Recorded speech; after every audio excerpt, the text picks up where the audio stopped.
Wow. Fucking Thor Ragnarok. Saw it, loved it, was incredible, was amazing. Whew, fuck the intro, let's get into it. Ragnarok in Norse mythology is the destruction of Asgard, which is the place where all these people live. It's where Thor lives, where Loki lives, where Odin lives, where all these people live. You know Asgard by now. Marvel did a good job of explaining what it is. Ragnarok is the destruction of that. It's a myth, a legend. Now, in this case, Hela is the goddess of death, and she's the one who's trying to cause Ragnarok. She's the one who's trying to destroy Asgard.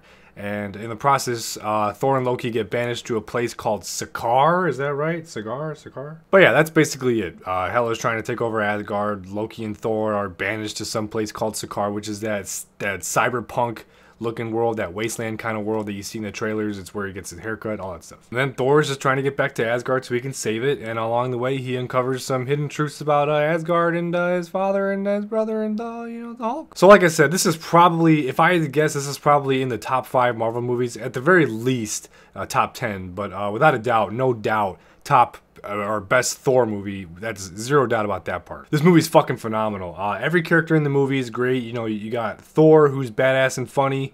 You got Loki, who's badass and funny. You have Hulk, who's badass and funny. You have, I mean, and there's also Bruce Banner, but he's funny. You have Heimdall. Heimdall's back. He's badass. He's not so funny though. Then you have new faces. You know, you have Valkyrie. She's badass and funny. Hela. She's a really good villain. She's badass. Kind of funny.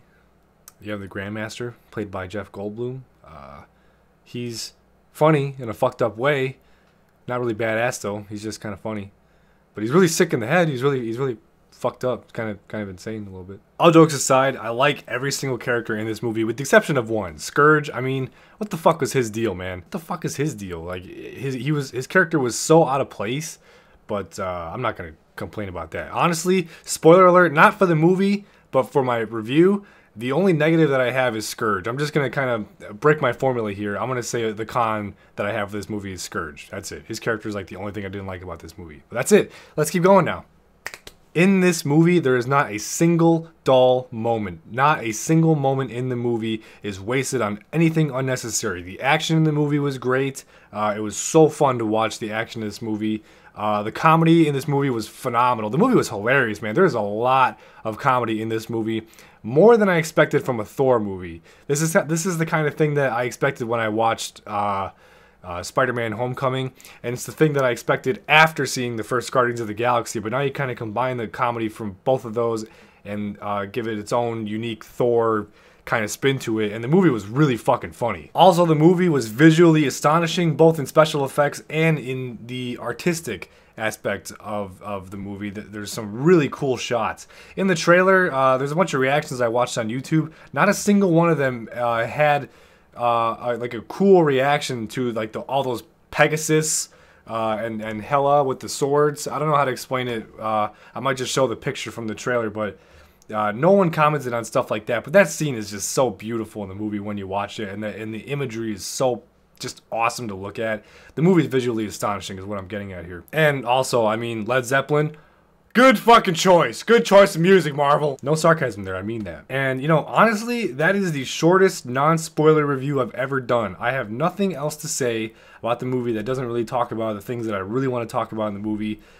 Really, it is that simple. Awesome characters, awesome action, awesome to look at, really awesome story, just really good Marvel movie overall. Really, I mean, great, amazing Thor movie. I seriously have nothing else to say about it. We're gonna talk about spoilers, obviously, because the movie or the video is not done yet. But there's no doubt about it. I'm giving it a 10. There's no doubt in my mind that's telling me, yeah, maybe you should give it a 9.5. No. 10 all the way. Zero doubts about that. Enough said. Let's jump into spoilers. So before I get really into what I want to talk about in the spoiler part of the video, I just wanted to kind of recap on the plot a little. Bit. Hela kind of comes out of nowhere in the trailers, but the movie, at the beginning of the movie, Odin's death. So Odin dies, essentially. Odin's death is what sets Hela to come back. He sent her in this imprisonment type thing where she's imprisoned, and she comes back after he dies, and then all of a sudden she has this goal to take over Asgard and cause Ragnarok, and so that's where Hela comes from. And also she's Thor's sister. Yeah, the Hulk. The Hulk in every single movie he's been in with Mark Ruffalo has been the show stealer. I'm talking Avengers, Avengers Age of Ultron, and this movie. I think he's only been in these 3 movies. And every single one of those movies, to me, he's a show stealer. In this one, he is especially the show stealer. Hulk has been, Hulk has been Hulk since Age of Ultron, which was 2 years ago, and the movie directly addresses that. So he's been like that for 2 years, which is why he's starting to learn, he's starting to be able to talk a little bit. Point is, every single scene the Hulk is in is a fucking joy to watch, whether it's an action scene or just a scene where it's just him and Thor talking. And speaking of action scenes, every single Hulk action scene is fucking awesome to look at, especially the one where he's fighting Thor. That was such a badass scene. That was so fucking cool to watch. I was like this the whole time. I was like, oh shit, that was fucking cool. I swear to God, my hands were like this the whole time. It was really cool to watch. So I want to jump back a little bit to some other characters. I mentioned I didn't like, what was his name, Scourge? Scourge, I just didn't like as a character. He felt really out of place. But another character I was kind of iffy about, I don't really know how I feel about it. It's Jeff Goldblum's character, which is the Grandmaster. He's like the leader of, or the president, or whatever you want to call this, the Grandmaster of this planet called Sakaar. And I don't know, I guess he was like a secondary villain or something, or he's just a character that's really sick and twisted. I don't know exactly what his deal is. I don't know if he's coming back. I don't really know if I hope he's coming back. I don't know. It's difficult to say how I feel about his character. It's just that his character was there, and he was kind of like an antagonist just for Thor in general, but he wasn't like an antagonist. He was an antagonist, but he wasn't a villain. Let's put it that way. Another character that's kind of glossed over a little bit, considering he's one of like the major fucking characters of the trailer. He was one of those shots where you're like, oh, okay, is Surtur. Surtur's mask is a really good plot device. It's kind of a MacGuffin. It's a really good setup for the actual event Ragnarok. It's the way that Hela is killed. No doubt she's killed. I mean, that was a giant fucking sword. Really good setup for the fall of Asgard, but the movie actually does a really nice job of guaranteeing that we are never going to see Asgard again, because Asgard is not a place, it's a people. Asgard is like an idea. They just couldn't say it was like a symbol because that's a cliche. What I really like about what Marvel's done with their universe, whether it be just on the TV shows or in the movie, just their entire cinematic universe in general, is you can tell just how connected everything is. The point that I'm making here, Doctor Strange is in the movie. He's in the beginning of the movie, and Doctor Strange's only scene in the movie is just like it's like a extended version of his own movie's mid-credit scene, the one where he's with Thor and you know, he's drinking beer and he's really refilling the beer constantly. It was a really cool scene. Just Doctor Strange, he's gonna be an essential character in Infinity War, no doubt. I can't wait to see what he has to offer in Infinity War. Just 2 more things, which is both the after credit scenes. The mid-credit scene was, I like that it was actually kind of ambiguous. You didn't really know what was going on there, but obviously, like, it's November 2017. Avengers Infinity War comes out May 2018. The only thing in between that is Black Panther. So no doubt it was Thanos.